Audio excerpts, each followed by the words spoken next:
Shabbos, stay tuned. There's a Gavaldige podcast. Rabbi Steve Geller does a Gavaldige Zach, and that'll be coming out this week. Torah Giants on Chumash. Shalom Avrach, and welcome to the weekly piece on the Parsha from Torah Giants on Chumash, written by Rabbi Rabbi Goodman, the Rabbi Emeritus of Young Yisrael Rockaway. Sit back and enjoy. Welcome to Torah Giants on Chumash. I'm Steve Geller. The names for Hashem in our davening and learning can sometimes seem interchangeable, but in fact the Torah is precisely specific with how each name of Hashem is used in each situation. Imagine if the words Vayedaber and Vayomer have hidden meanings for how sternly or gently something is said. The differences between Hashem's many names all add information to what is being declared, requested, or performed.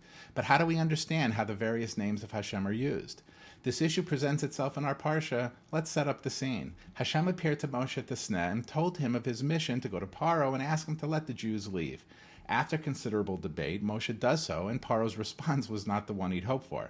Instead of letting the Jews go, he made their work harder and their life more miserable, at which point Moshe comes back to complain to Hashem about this. In our pasuk, Hashem gives Moshe some interesting information. Hashem is telling Moshe that he too appeared to Avraham, Yitzchak, and Yaakov, but as Kael Shakai.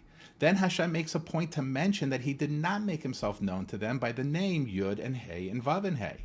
What was the point of this distinction? Rabbi Goodman shares with us an amazing analysis by HIS Rebbe, Rav Yosef Soloveitchek ZT'L, as recorded by his student Rav Hershel Schachter in his volume Panini HaRav. Rav Soloveitchek gives us the code to deciphering the many names of Hashem, and we will never forget it. The Shulchan Aruch explains that the four-letter name of Hashem, Yud and Hey and Vav and Hey, represents Haya, Hoveh, V'yiyeh. He was, he is, and he will be. According to Rav Soloveitchek, logically, the Hey is in the past, as found twice in the verb Haya, he was.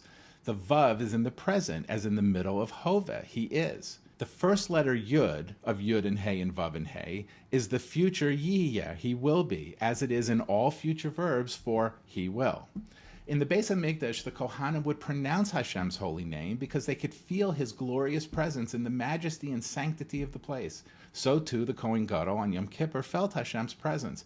But in an evil world with the specter of Amalek hovering over our existence, the feeling of Hashem's presence is weakened. This is why Hashem himself, immediately after the battle with Amalek, pronounced his name as Ki Yad Al Kes Ka, with only the Yud and the Hey. Remember, these letters represent the future and the past. The Midrash explains that his name will not be complete until Amalek is wiped off the face of the earth. When Hashem first appeared to Moshe at the Sneh, he told Moshe that he is the God of Avraham, Yitzchak, and Yaakov, representing our glorious past, and he told Moshe about the coming Yetzias Mitzrayim, representing the great rewards of the future. Moshe, as we know, asked Hashem for the name he wanted told to Bnei Israel. What would be the name of the God who would take us out of Egypt? Hashem gave him a new name, Ehiyeh, I will be. But in light of what we just learned, look at how perfect. It's a name with the letters Hey, representing Hashem's mentioning of the Avos, and with the letter Yud, focusing Bnei Israel on the future fulfillment of Hashem's promise to Avraham. The missing Vav told Bnei Israel not to dwell on a present terrible situation that will be ending, although not as quickly as they might like. At their first encounter, Paro turns down Moshe's request and worsens the conditions of the slaves. Moshe returns to Yud and Hey and Vav and Hey and complains about the harsher present situation. His lack of patience angers God. Our Parsha actually begins with the pasuk before the one we open with, which beautifully exhibits the different uses of Hashem's names.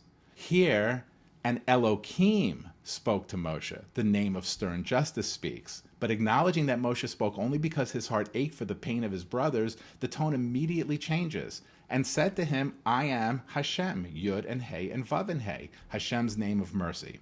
But it then continues to indicate that our forefathers had greater bitachon, since in fact I was not known to them by my name Yud and Hey and Vav and Hey, but rather by Kael Shakai, a name with only a Yud, indicating that the Avos lived by their confidence in the future that Hashem had promised. Bitachon and Emunah in Hashem are easy in good times, but we always have to remember the Vav and the Yud in Hashem's name indicates he is always with us and will always be with us if we do our part. We have to daven, learn, do chesed for each other, etc. And now when we see Hashem's different names throughout our davening and learning, thanks to Rabbi Goodman and Rav Soloveitchek, we will understand the deeper, richer meanings for each one. In this vein, Rav Soloveitchek added another amazing insight. The Jews who arrived in America in the early 20th century also made an error. They planned only for the present, building huge synagogues, but they forgot to look ahead to the future of their children and grandchildren. Countless thousands were lost to us because they did not immediately build yeshivas for the younger generations. Ultimately, Judaism survives throughout the ages because of the visionaries who always have their eyes on the future, as we see in Masechta Tamid, who is wise? He who sees future consequences. One way to ensure our best future destinies would be to like this video, subscribe to the YouTube channel, and most importantly, hit the share button, which copies the link to this video, allowing you to then paste it into your Facebook, email, WhatsApp groups, or social media of choice. It's the easiest mitzvah of Talmud Torah. It will help ensure the continued growth in our days until Mashiach's imminent arrival, and it will help realize the potential of Rabbi Goodman's life's work, Torah Giants on Chumash.